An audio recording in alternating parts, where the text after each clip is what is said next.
You're probably like, isn't this the same woman that made that video? You don't need motivation to lose weight. It's me. However, this is a DM that I get all the time. How did I stay focused on my weight loss journey? So the first thing that I did is I took photos. I always tell people to take photos because when the scale isn't moving, you think you're not making progress. I don't know why you all rely on the scale. The scale will fluctuate. Once I educated myself about the scale, why it fluctuates, water weight, our period, being inflamed from eating like spicy foods or fast food, I was like, all right, well, I'm not going to rely on the scale because it's going to fluctuate. And once you get that in your mind that the scale is going to fluctuate, I feel like your weight loss journey will be a lot easier. So make sure that you are taking photos. There was a time where the scale didn't move for me for months, you guys. Scale did not budge. But people kept telling me, oh, T, you're losing weight. Like you look slimmer. And I'm looking at them crazy like the scale isn't moving. And at this time, I heavily relied on the scale. The scale would discourage me so much during my journey, especially that first year. And what I started doing was taking photos. I started comparing my photos from 3 months ago, 1 month ago, 6 months ago. And then I started comparing photos from 1 year ago. And then when I looked at the photos, I was like,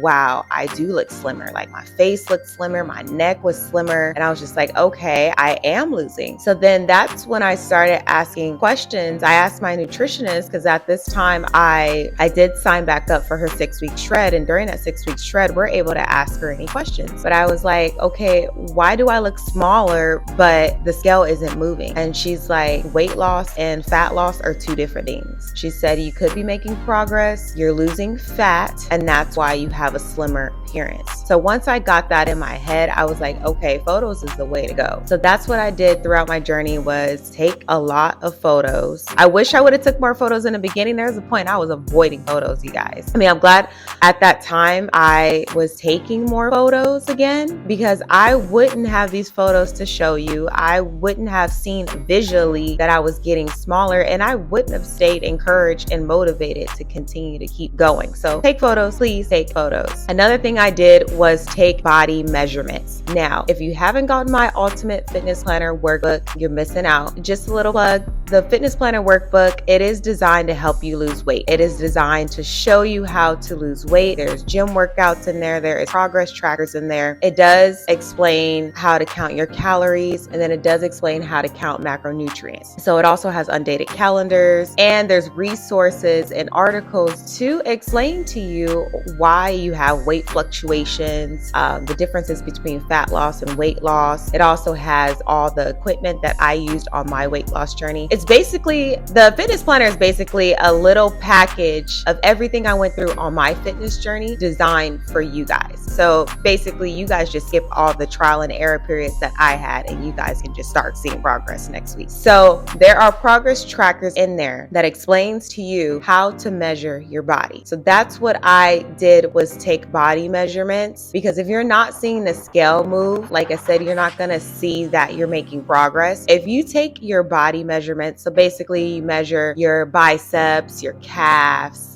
your butt, your thighs, your stomach, you're measuring all that, and then you compare those measurements to the previous month, and then you're going to see visually that your body is dropping inches. For example, in this last month, my waistline was 35 inches the last time I measured it. The last month when I measured it. I measured it again this month, and it's at 32 inches. So the scale hasn't moved for me in a while, but I see that I'm still making progress because I'm still losing inches. You see what I mean? So you're still making progress. You may not even be in a plateau. You're still making progress. And little things like that just kept me motivated. It kept me encouraged. I'm like, okay, I'm still making progress. Great. And then you keep going. It's almost like an incentive just to keep going in your journey. The next thing I did was buy new fitness clothes. Now, I know some of you are like, buy new fitness clothes, but I feel like when you look good, you feel good. I didn't used to be one of those girls who would buy matching set, but now I'm one of those girls who buy matching set. Honestly, when I put on my cute little Buff Bunny set or my genetic set, like I just feel like I'm on top of the world. And it's also like another incentive just for me to keep going. Like I look cute, I feel great. It boosts my confidence. And I don't know, it's a little incentive for me to keep going. I don't know if you guys buy new fitness clothes just to have a little booster, but that's something something that I did that kept me encouraged throughout my entire journey. The next thing I did was make foods that I like. Now, I did talk about this in my last video of how to make a sustainable fitness routine that you can actually stick to. I did talk about how making foods that you love, that you enjoy, that you're excited to eat keeps you going. You don't want to just be eating chicken, broccoli, and rice every day. Like, that's boring. I'm sorry, but I used to do that in the past, and that's why in the past I always gained the weight back, because I can't live like that. It's boring to me. So make foods that you love, find healthier options of those foods. If you love pizza, which was my example in the last video, go ahead and make a healthy version of pizza. Find a recipe that's high in protein, possibly, lower carbs, but basically find a recipe that has lower calories than the pizza that you get at Pizza Hut. So find a recipe that's lower in calories than that Ben and Jerry's. For me, I substitute Ben and Jerry's for Halo Top. I still eat Ben and Jerry's every now and then, but when I'm like highly focused on my fitness goals, I'll go ahead and grab me some Halo Top. It's half the calories and I can eat the entire pint of ice cream, y'all. It doesn't have to be, your fitness journey doesn't have to be hard, and little things like that just keeps you motivated. It keeps you happy. It keeps you going. And that's what you want to continue to do in this journey. I want you guys to feel excited and just stay encouraged. I know every day is not going to be peachy, because trust me, I had those off days too. But you want to keep doing things to keep you focused on the end goal. And that's what this is about. So the next thing that kept me motivated too is my workout. The workouts that I do, I absolutely love. Like, I actually get excited to work out. Don't get me wrong. Like I said, I have those off days where I'm just like, okay, I'm tired. I'm this, I'm that. We all have those days. Okay. However, there's certain, I don't know, for example, Tuesdays are my favorite days to work out. Why? Because it's back and bicep days. I love me a good upper body day. I love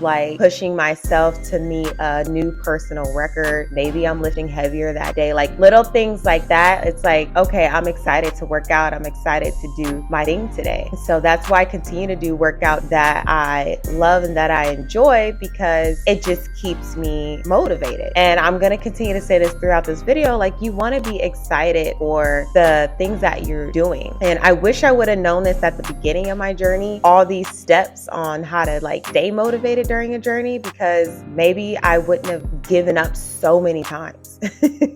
So now I'm here telling you guys what I did to stay motivated, right? But make sure you have a routine that you love. If you don't like going to the gym, do not go to the gym. If you like hiking, go do that. If you like jump roping, go do that. I don't know. If you like doing jumping jacks, if you like running, go do that. Go do the things that you love so you can continue to stay motivated, continue on your fitness journey, and make it a sustainable lifestyle that's gonna keep you motivated for the rest of your life. Another thing that I did was surround myself with people on the same journey. This is a little bit controversial, because sometimes we have those people in our lives that could be enablers of those bad habits that we're trying to get rid of. And I'm a firm believer, when I'm focused on a goal, if I can eliminate things, including people, I'll do it. I'm not saying eliminate people who have your best interests at heart. Ruby, mama, sorry, my dog she's having a nightmare. But I'm not saying eliminate people who have your best interests at heart. So let me explain this. I mean, eliminate people who are purposely trying to sabotage your journey. So a little story time. I had this friend where I told her I was going on a weight loss journey. At this time, I had gained about 100 pounds during this time. So visually, you could see that I gained a lot of weight. There was no question that I was either going through something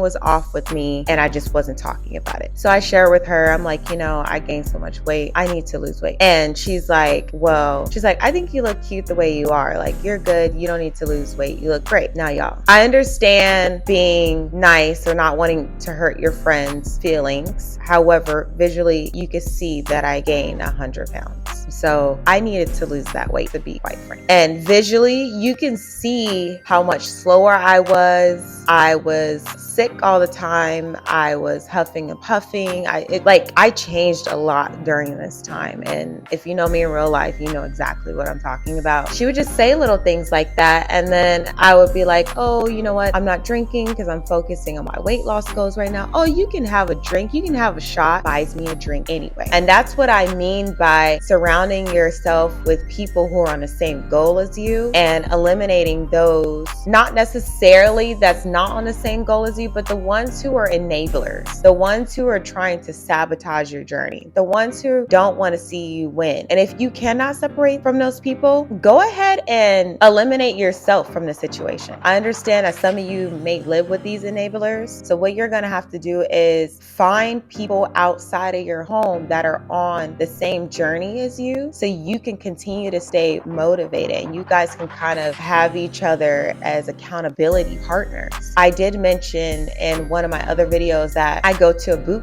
camp class, and working out with those women 3 times a week, it does keep me motivated. They have the same goals as I do. I mean, not necessarily the same exact goals, but our goals collectively is to stay healthy and to stay active. And then half of us do want to lose weight or tone or whatever the case is. And working out with that group keeps me motivated. It keeps me excited. They are pushing me to do better. I am pushing them to do better. And then when they see like I'm not on top of my game, they're like, okay, what's up with you today? Like, I seen you've been off lately. And those are the people that you need in your corner because they want to see you win as much as you want to see you win. That's what I mean by keeping like-minded people around. I don't know what it is about having like-minded people around, but the energy is just so different. And if you have that in your life, like, you are truly blessed to have that in your life, to have people who want to see you win and who want to see you go to different levels. And honestly, that's one of the things that truly kept me motivated because that energy was there. The next thing that kept me motivated was having a workout partner. Now, this one's a little bit controversial for me because I'm sorry, my dog needs some loving. I know, baby. I know you had a nightmare, huh? You had a nightmare. You want to lay over here next to the fire, huh?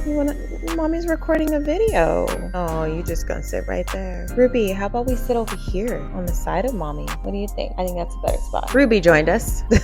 But having a workout partner, I say it's controversial because you don't want to rely on your workout partner to be there in order for you to meet your fitness goals. You need to remember that your health and fitness goals is a personal goal for you. This is your journey. And say your partner doesn't come for the day. Are you still going to work out? Or are you just going to be like, oh, Sarah didn't come, so now I'm going to go back home? Because that used to be me. Sometimes having accountability and a workout partner is great, but what are you going to do outside of that? On one end, it's like, okay, yeah, your accountability partner keeps you motivated, keeps you going. And I love having a partner with me, you guys. I love it because it does keep me going. But on the flip side, when my partner is not there, that's when you have to push through that. Like, this is where your mindset really comes into play and your discipline comes into play. And it's like, how much do you want to hit your goals? Can you stay motivated and encouraged when your partner's at home in the bed sleeping? Another thing that kept me motivated was